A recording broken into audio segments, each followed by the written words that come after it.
What's going on, guys? Welcome to episode 19 of the Trainwreck Comedy Podcast. My name is Adam D. Parsons. I'm Mike Keegan. I'm Travis Grant. Special guest here, Travis Grant in our Revolution studio / stage. We're here at Revolution Comedy Night number 14. Yes, we're still here. Is it 19?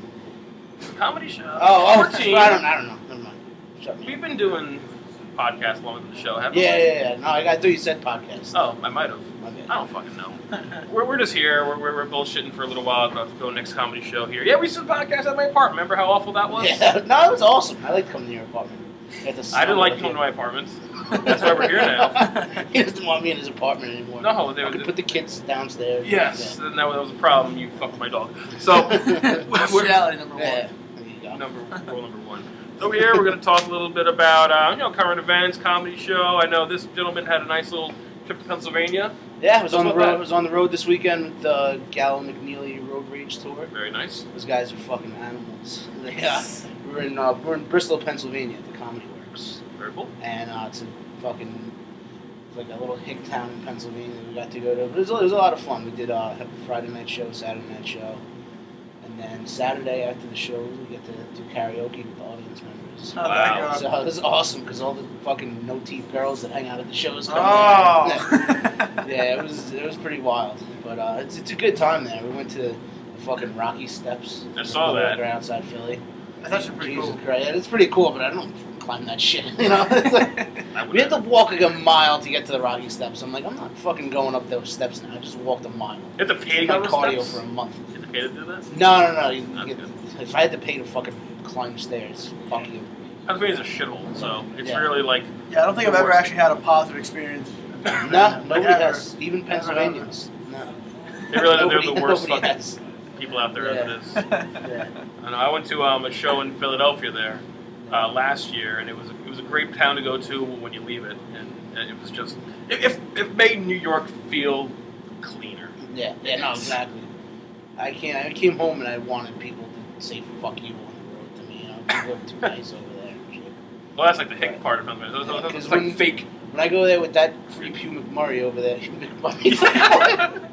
Murray over there with that fucking creep and Terry and George Gallo, fucking God, it's a nightmare when we roll into town because we're just obnoxious. I can imagine the car right in there must have been. Yeah, you guys probably stick out like a absolutely. Absolutely. Did you wear your Yankee stuff at least? I had my Yankee shit on. All right, good. And yeah, should have wore Ranger shit because they're playing the Philadelphia Rangers Flyers and shit. I'm not even a Ranger fan. So no, well that's true. I mean, sacrilege. Let's do it to start problems. But no, there was a lot of fun though. George Gallo crushed. They love him out there. Seems everywhere he goes, people just flock to it. Is he from there? Or no, he's from here. He's a headliner from New York. He's just true. One of the funniest guys you'll ever see. You should check him out. He does like all these like crazy videos where he fucking gets in people's faces. And when we went into Philly, it was me, Gallo. It was me, Terry, and Hugh. So we went into Philly to do sightseeing. What Gallo does is he wakes up at 6 in the morning. He's like, I gotta start fucking with people. So that's what he does. He'll go into Starbucks. He'll open up the Starbucks with the employees. He has it all on video, and he'll just fuck with the employees. What he was doing though, he showed his video. He would hail a cab down, and he would get in the cab and then just get right out the other side and walk away. He did that to like 20 different cabs, and they were fucking chasing him down for fucking. But he did it to like 20 different cabs in South Street. He has a lot of videos where like he'll see something going on like on the road, like a car accident, and he'll get a lollipop and go up and start interviewing people in the car accident. They probably think he's fucking insane. Oh yeah, but then there's the fucking people that start talking into the fucking lollipop. And like you gotta check them. The videos are hilarious. But this one time he tried interviewing a cop and he had a Slim Jim. The cop is talking into the Slim Jim. Excellent. Cop's probably like, I was talking to the fucking Slim Jim. Get this guy out of my face. Exactly. Gallo escaped his fucking asylum, and his bracelet is off. Yeah. Everything is crazy. So he's a nut job. Those guys are fun to travel. I can imagine that he just doesn't prepare material. He just goes on stage, No, whatever he decides to go with. He writes while he's at the bar, like walking around the bar. That's where he writes his sets. He just meets people, realizes how he can fuck with people, and then goes on stage and does it. That's why he gets in fights every show. So, up until this weekend, I was with him. This whole week I was with him Wednesday, Thursday, Friday, Saturday. But the Wednesday show and the 3 shows I was on with him before that, he's gotten approached on stage because people want to be the shit out. Oh shit. 4 times in a row. One time he was in the middle of his set and somebody walked up to him and shoved him into a wall and knocked the mic out of his hand. And, Damn. yeah. So Something to strive for, man. Something to strive for. yeah, Comedy world. I'm gonna try to start a fight here tonight. Yeah, let's start some fucking fights. I'll just dive bomb off the stage. I don't see why not. Knock somebody over. Exactly. I really don't see why not. I mean, you started comedy, what was it, a couple months ago? A month and a half ago. Joined the ranks? All right, well, me and King started around the same time a couple years ago, right? Yeah. Isn't your 2-year anniversary just passed? Or is it come up to it? I think so. Yeah. Yeah, this coming month, May.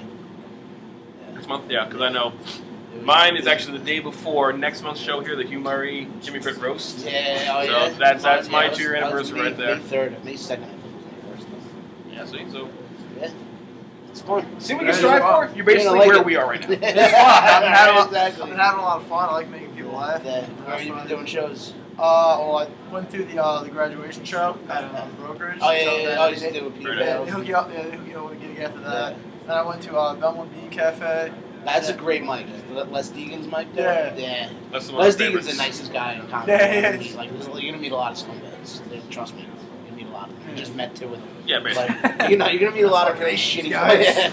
You know, a lot of really shitty people. Les Deegan's one of the nicest guys. Yeah, he was real nice. More than happy to see me. He always asked for me back. He does every Thursday, right? Or something like that. Monday nights. Monday night. He actually, Monday yeah, night. his show's actually Yeah, he's got it tonight. Then I went over to what do you call Flaming Hearth with There you go. Mike Dillon. There you go. opposite of this thing. That's- And then not last night, Friday I went back to brokerage and it was a good showing. All really funny comics. Yeah. The guy Brian Greer is fucking hysterical. Oh, great. He went out before me too, and I'm like, fuck, I gotta follow that maniac. That guy just killed it. But One thing you learn on the show is you find out who to follow and who not to follow after a while. that guy's hysterical. Yeah, but and then The Flaming Heart shows are an obstacle that everyone has to get through. Yeah. That's where. Did we meet at the Flaming Heart? No, we had a brokerage mic we met at, but me and you have done some Flaming Hearts shows together. Yeah, those are always. We've done shows where people have walked out. Yeah, those are always Hosts of the interesting. shows have walked out. For, yeah. We've been those shows too. Those are fun. I still like those though. so now I'm here for my 5th show, and yeah, I mean, all I can do, I'm just trying to learn as much shit from you guys. Yeah, They're all the definitely. club owners, bar owners. That's all I can do, Yeah. and yeah, hopefully it goes fun. Glad to have you, man. Welcome to Thank the you, ranks. thank Well, you. what made you want to do comedy? Because we all have our own reasons why. What was your reason why? I mean, since I was like a kid, like I always liked like entertaining people and just like I don't know, kind of being like it sounds gay or it sounds attention. No, it's true. But, No, it's me. Like you know, Yeah. the people like people are like, oh, I'm an attention whore. I'm a fucking attention whorehouse. It's like, I am the house. yeah. Fucking brothel. Yeah. But yeah, no. So then, I mean, all throughout middle school, high school, and then like college, we were like, you should probably get into that. Oh, I grew a sack enough to get on stage, and yeah, so now I just started doing it. Yeah, and I that's like what you it. gotta do, man. Like, 'cause that's how I was. I got started a little bit late. I didn't start until I was like 20 years old. Like, how old are you? 23. Yeah. Perfect. Yeah. I started when I was like 28, but there's always something in the back of my mind. But it's like it's like, if I don't do it, I'm gonna regret it. You know? So, Yeah, that was my main reason behind it. I was like, if I don't do it, all I want to regret do it. is get on stage once and make somebody laugh. And now it's 2 years later, and I've done hundreds of shows. Can't stop doing it. I can't stop doing it. It gets addictive. Right. Um, My girlfriend brought me to a show at McGuire's. We saw Mike Yard. Yeah. If you get a chance to see Mike Yard, another one you He's definitely one want of to the see or work with on the road. Mike, he had a joke about how he loves being a comic because all he does is stay home all day and watch Netflix and take naps. Yeah. I'm like, that's what I want to do with my life. So then I figured, The you thing is, know, because your shows are at night, Yeah, so you literally just have the whole Exactly. day. so some guys went to high school with do comedy. I found out Hugh Murray did comedy. I was like, you know what, let me give this a shot and put it together. And here I am 2 years later. Following you Murray's footsteps. That's the problem. That's the problem right there. See He's where- giving Hugh Murray a run for his money on handsome and well dressed. Look at this guy. Kevin Brogan's here tonight Kevin also. Brogan's. There's- Kevin, you know, I you am ever see Kevin That Brogan? kid fucking cracks me. Oh, he is the Dude, every time I see him on my Facebook read, like I'll be scrolling through, I'll just see his face, like spit up my drink, and like, yeah, fucking. He didn't say anything. There's no post. Just a picture of him. Yeah, I was rolling through, and it was like him between a tree. It was just like, what is fucking afro and shit. Oh, I love My, it. my friend asked me to book a show for him 2 weeks ago in Brooklyn. And he's like, just get me a couple comics. And I'm like, I'm sending this guy Kevin Brogan. You're gonna fucking love him. He's brilliant. And my friend, I couldn't make it because I was here that night of that show. Sorry. So yeah, but my friend texted me. He's just like broken. Holy shit, that kid is. That's why I first met him at the Flaming Hearth, and he did like his whole act. Like, I want to make my house look like my state of my house. He puts up like this picture of himself, and then I got before the picture of him right next to me. I'm like, like this picture of him. That was too funny. Yeah, I think about a governor's mic. I went on, and I was actually wearing like a suit jacket. I never wear suit jackets on stage. I figured, I'll try it out. And he comes out wearing the fucking red suit. I'm like, oh my god, who is this guy? And just backstage talking to him, we're like, he's the same guy off stage. Yeah, he's the same. That's it. He really does. And he just does the simplest thing, but he's terrific at it. So I'm glad he's here tonight. If you're not coming down tonight, or at least haven't seen Kevin Brogan, definitely. Please, let me tell you, please come see this show. come fucking check it out. There's a big fucking letter R up there, and that's what you come for. You come for the big R. Exactly.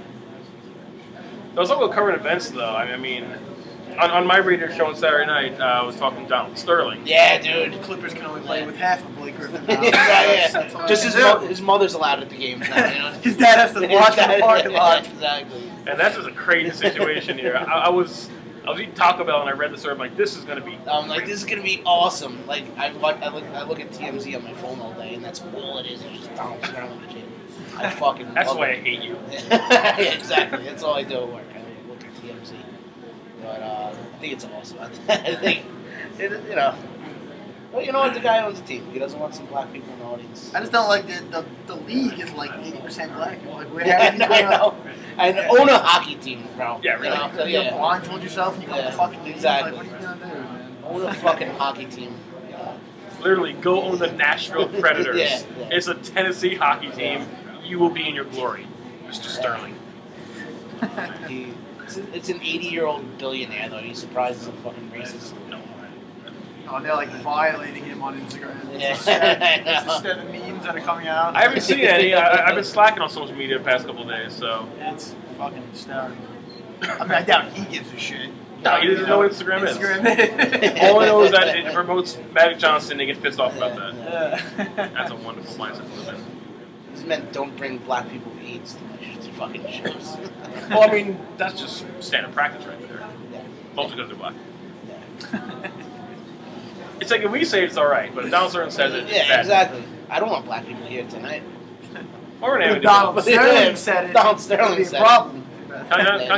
Blacks are welcome. It's like the whole Joe Rivers thing. How the fact that she said what she said, and like Jeselnik didn't say that. I know, right? It's Exactly. like it'd be completely different. Yeah. Jeselnik goes over the top sometimes. I know. I only got offended at one joke ever, and it was a Jeselnik joke. Yeah. And this was like a couple of years ago before I got Which into one? it. I do remember which one it was. Yeah. It was right after the Casey Anthony trial. I know that. I know about this one, right? I don't think No, you didn't tell me. I know that. Okay, and he went and he wrote on Twitter, I wondered what Kaylee Anthony and John Benet Ramsey talk about. No, I didn't. And I'm like, that is bad. That was bad. I was like, her mother's gonna have a new kid. It's gonna shop at Never 21. That's fucked up. That was one that people got really offended with. Basically, tonight we're shouting out other comedians here tonight, from Yeah. Hugh Murray to Kevin Brogan, Anthony Jeselnik. That's where we are right now. You're on your fucking phone. Get off your phone! Sorry. What is this? Phone High can't school? tell. What? Remember from Ricochet's the guy with the beard, the biker? His Yes. cousin is Mario Cantone. Yes. What are you talking to him for? I don't know. He's coming down to watch you? No, he has his show on Madhouse TV. It's going viral, I heard. Remember that shit? Yeah, exactly. This guy comes up. He's like, Yeah. yo, I'm starting this TV show. I want you guys on. It's gonna go viral. Like, you don't just say something's gonna go viral. Oh, it was me who consoled that happened. Yeah. That was great. He's fucking. It's gonna go viral. Like it's going viral tomorrow at It's noon. going viral tomorrow at noon. Exactly. That's what he said. Yeah. Because that's not how viral works. He's scheduled when the show's gonna go viral. Tomorrow at noon. And we're sitting there thinking like, yeah, okay. No, that's not how it works. Just yes them. Yeah. Hey, when is Ricochet's opening back up? Like, you're the curator of that book. They're supposed to open up under a new owner. That's talking to Frank Prince. And, Frank Prince. Yeah, Frank Prince. Supposedly a new owner's gonna buy it. You gonna be the king of that place again? The guy Joe that used to own it, I work with him in my regular job. Do you really? Yeah, I did not know that. He owns like a shipping company, so I use him to own my truckers. Wow. Does he come give you the If same fucking if jokes? you were around when this place was, this guy Joe owned this comedy club, and he was just a fucking crackhead. He was drunk, and like he would come up on stage after every comedian. Like I was hosting a show. You were at that It show. was your right? birthday It was show. my birthday show. I'm hosting, and he would come up after every comedian before I can get the microphone. He'd come up and just tell a disgusting racist joke, like horribly, not even funny, just disturbingly racist after everything, and then he'd fucking talk for 10 minutes, and then he'd be standing on stage with a cigarette and fucking. We were indoors, by the way. Yeah, we're indoors. This was 2013. He's That's smoking not a allowed. cigarette on stage like it's 1988. Fucking, the guy was a disaster. So now, After that place like, shut down pretty quickly after yeah, that. yeah. That was Did that like place. 2 shows. I think. That place was the worst. But that's your place, though, so there you go. It was my little place. I get to run it for fucking 2 months there. Alright, guys, so where were we at? We're at the comedy show here, Revolution. It's time to get the show started. We're already running late here because of you. But, It's the Dominican guy that I work with, because I had to cover for him. don't they love working? Not this one. Okay. Man, so that's Comedy World. So, of course, check us out on Twitter. I am Adam_DAP. Get involved, yo. That's Get involved, yo. I don't even know my regular Twitter. no, it's something long. You on Twitter, Jeff? I actually just deleted it. Oh, no. You can use it now. No, you can use it. Yeah. And, of course, Get Involved Comedy. That's where we all are. No, you said that. I'm gonna remake it. So it's at Japo. So that's it. Japo? At Yeah. JAPO. Japo. All right. Don't remember that. Try to remember that. It's real hard. It's real long. Like yours was fucking like 36 letters. Yeah, no, I was like Mike underscore C underscore J. I don't know what it was. Too many But, things. yeah. You have any shows coming up or anything? After this one, I'm going back to Flaming Heart. But Going back to the Flaming Heart. They There you always go. go back to the Flaming Heart. But After talking It's to like you an guys, I don't know if ex-girlfriend, I dude. want no, it's It's like an fun. ex-girlfriend who's ugly that you know will always be there for you. You'll learn a That's lot fun. doing shows there, and you'll have a lot of stories. You meet a lot of good people. And you'll have a lot of stories to tell. to. Yeah. We can do an hour on just Flaming Heart stories. Yeah, exactly. None of them positive. Maybe we'll see. Yeah. Alright, guys, so thanks for tuning in. Check us out here at Revolution Comedy Show. We'll also be here May 19th. The roast of Jimmy Britt and Hugh Murray. It's being a terrific show. It's going to blow the last roast out of the water. Hey, come No on, offense. that was a good roast. It was a terrific roast. That was one of the greatest. Yeah, that was one of the greatest ever. But we'll see if I do that one, guys. So thanks for tuning May in. 23rd at the brokerage. Yeah. That's us. Take care. Peace.